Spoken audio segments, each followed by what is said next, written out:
This morning. Our reporter Phil Goodlad is at the course for us this lunchtime. What's the latest from there, Phil? Well, Sally, thank you. Good afternoon. Beautiful weather here, isn't it? You can only really do two things in this weather: go to the seaside or go to the Open Championship. And it was an Open Championship that was started this morning at Sorry, we seem to have lost the feed to Phil there. If we can get him back for the end of the programme, we certainly will. But let me tell you about Ken Curry. He was one of a generation known as the New Glasgow Boys.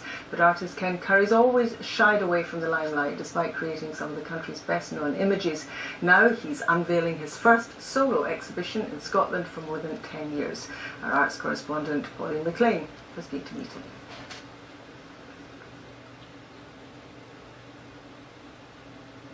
We can't bring you the Ken Curry VT either, but I can tell you all about the Royal Mail, marking Andy Murray's historic victory in the Wimbledon men's final with a special set of stamps. They'll go on sale on August the 8th and they'll consist of 4 stamps. They feature scenes from the match when he became the first British man to win the title for 77 years. Oh, it's a wee bit of a dog's breakfast. I do apologise. Let me wait for instructions. I think we're going to go... They're having a little argument yesterday, I understand, between the MP. They'll tell me what they want me to do. Apologies. Let me tell you about Ken Curry again. If I can find the script for Ken Curry. Remember I was telling you that he was one of the generation known as the New Glasgow Boys, but artist Ken Curry's always shied away from the limelight. He's not getting much limelight right at the moment, but here's hoping. Our arts correspondent Pauline McLean has been to meet him. When you strip it all back, we're all the same. Life and death have always been central to Ken Curry's work, and this latest for the Scottish National Portrait Gallery is no exception. Like his iconic image of 3 oncologists too busy to sit for him, so he made this portrait from life masks. I think portraiture has this association, as you say, with the great and the good and the worthy, people who have done things and achieved things in society. Therefore, they get their portrait painted. But in a way, when I look back on all of my work, which it has always had a human presence. The human presence has always been a central preoccupation of mine. So I think they are relevant. I think they are almost in your back door, and so they have got to be covered by artists.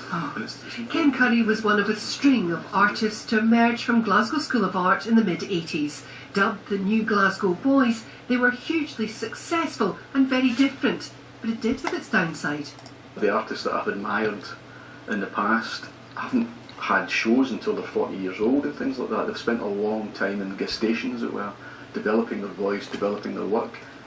So we had to develop it in the full public glare, so that was an added pressure. And I think that's perhaps why I now decided to keep away from the media spotlight as much as I possibly can.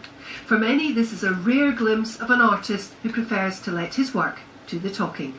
Pauline McLean reporting Scotland, Edinburgh. A team is setting sail from the Isle of Mull this morning as part of a project to shed new light on the lives of basking sharks off Scotland's coast. Wonderful beasts. They'll be fitting satellite tags to the creatures and the public will be able to follow the sharks' movements online. Findings will be used to establish whether a marine protected area should be created to safeguard them. Now, we have one reliable feature in this programme today, and his name is Peter Sloth. He's at the map. How's the weather looking this lunchtime? Thank you, Sally. Yeah, it's looking very good indeed. Good afternoon. Yes, certainly the fine, settled spell of weather looks set to continue. Mind you, it has been fairly cloudy this morning, as we can see in the satellite picture. The cloud dot has been gradually breaking up across more southern and eastern parts, and that process will continue during this afternoon. In fact, much more sunshine for the northwest than we've seen for some time. Still a few showers over parts of Aberdeenshire and across Angus. But very warm in many places, temperatures up around 24 Celsius. We could well see as high as 27 in the lower parts of eastern Scotland, but once again much cooler, quite breezy across the north. Now the showers will die away this evening and it will be a dry night, quite misty though, especially around coastal areas, and a fresher night than we had last night. We'll see temperatures falling down to about 11 Celsius. Now on to tomorrow, and something we don't see very often, an area of high pressure in the centre is right over Scotland. Now it will stay close by over the weekend. We'll keep these weather fronts and outbreaks of rain well away. It'll also be responsible for a dry day and a fairly sunny day too, in fact the sunniest day of the week. But we do have some mist and low cloud around north and eastern coast starting to push inland later tomorrow, and that's a sign of things to come.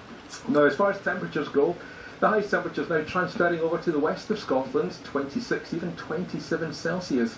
Easterly winds have started to cool things down in the east, and in fact they'll bring a lot of mist and low cloud inland on Friday night, gradually burning back towards the east coast on Saturday. Here some patches could linger all day, for example at the Gulf at Muirfield. The highest temperatures on Saturday, the best of the sunshine, will be across the west of Scotland, 26, even 27 once again. Fantastic, Peter, thank you so much.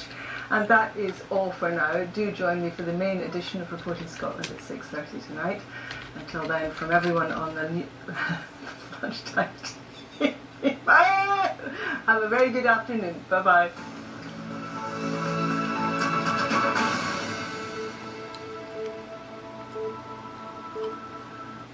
Thank you, Sally.